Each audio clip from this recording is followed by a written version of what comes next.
Cowx, where horror lies. Hello and welcome to Body Bags. My name is James and I'm your Sunday Night Reviewer. And this evening I decided to bring you the rather excellent Saint Maud. So this is a Welsh horror movie. Don't get too many of those. Directed by Rose Glass. Now this is someone that I wasn't aware of before. I hadn't heard the name. And we have, apologies for the pronunciation, Morfydd Clark. My Welsh pronunciation isn't so good. This is a very interesting movie. It's when I was watching it, it's basically all about the power of religion and the hold that has over people, especially people that maybe non-religious people would perceive as weak, maybe, or maybe others would perceive them as very strong, that they are, in their eyes, fulfilling the message of God, their God for their religion, whoever that may be.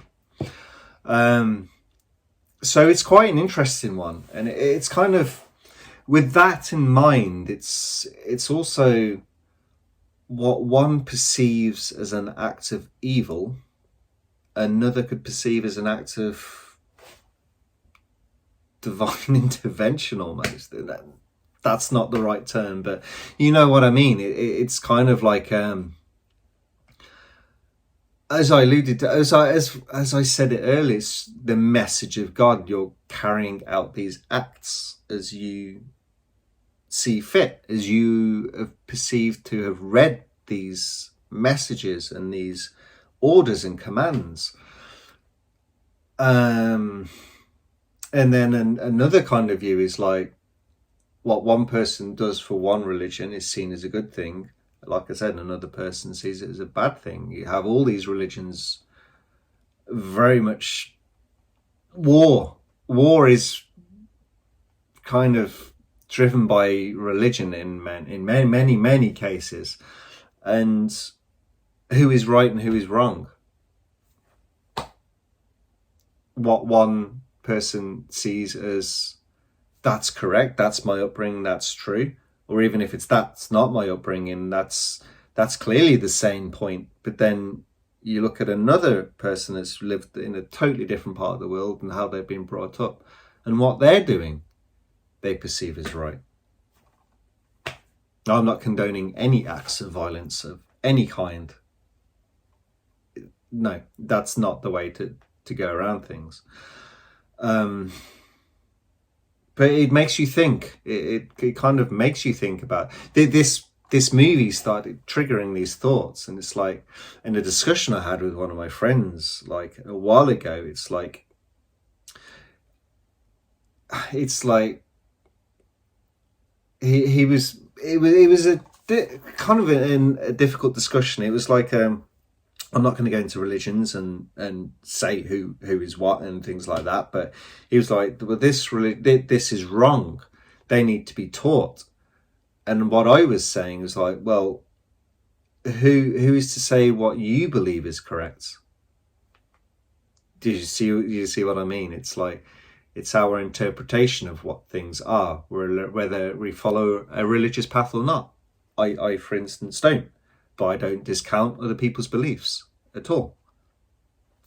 So it's like, I'm kind of quite open to hearing about different things in different religions. I have friends which are quite deeply religious, and others which just don't believe in anything at all. And it's like, doesn't matter. It's like each person to their own. And it's so difficult to kind of say these things, and then it's like, you see like,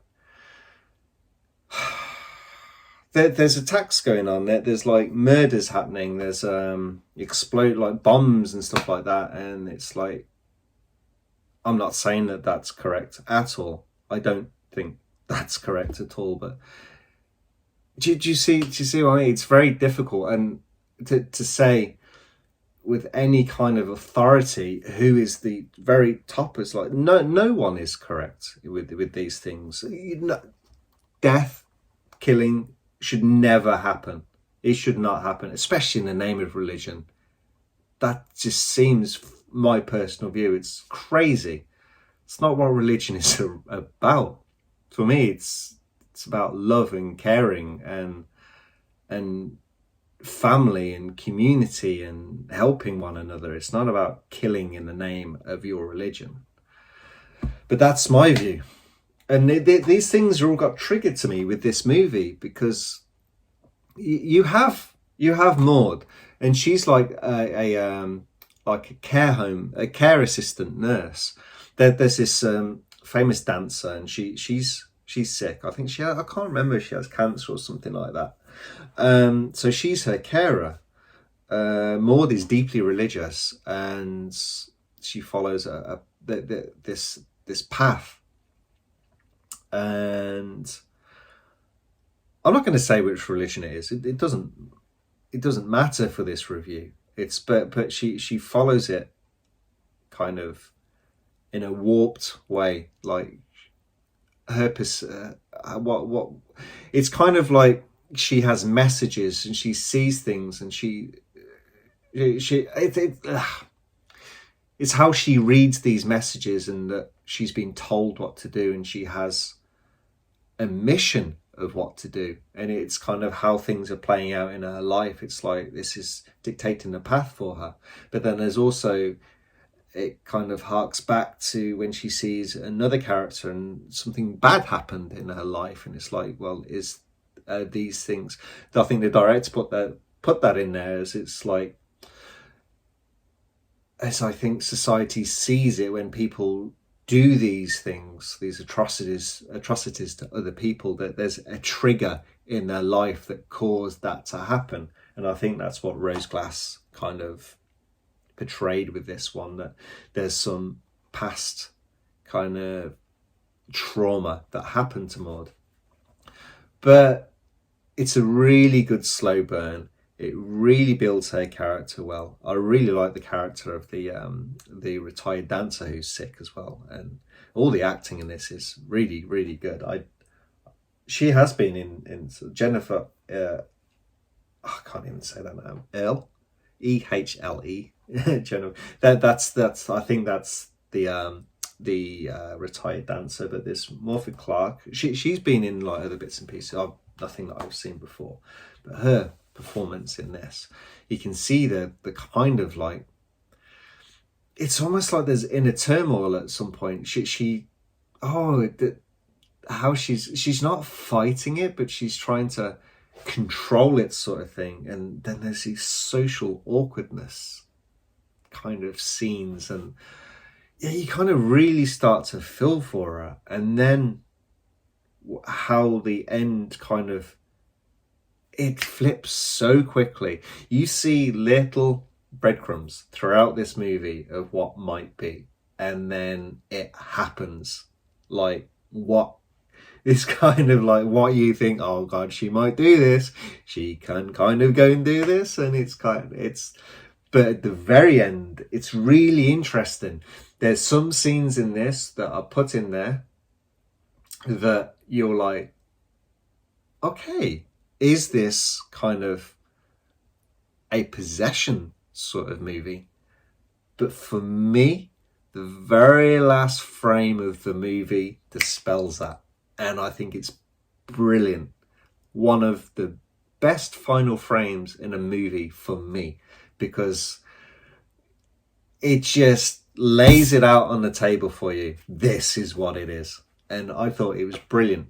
It's got, because how it's building up, and you're like, okay, it's starting to take these twists and turns, and it's like, well, is it her, or is it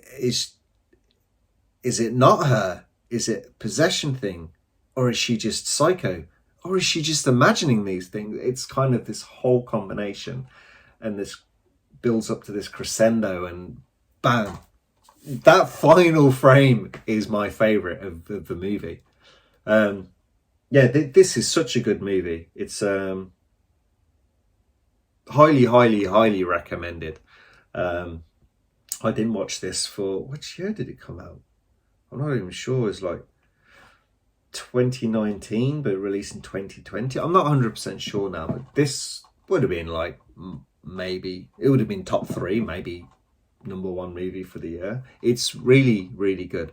It's kind of like, now I'm kind of thinking about it, I realize how much I loved it now I'm talking about it, and I think on a rewatch I'm going to love it even more. It's kind of, yeah, it's kind of spoiled in a way because I know what it is, of course, because I kind of went into this very blind how I went into this movie, and how I came out of it. It's like, it just stuck with me. It's one of those movies that sticks with you.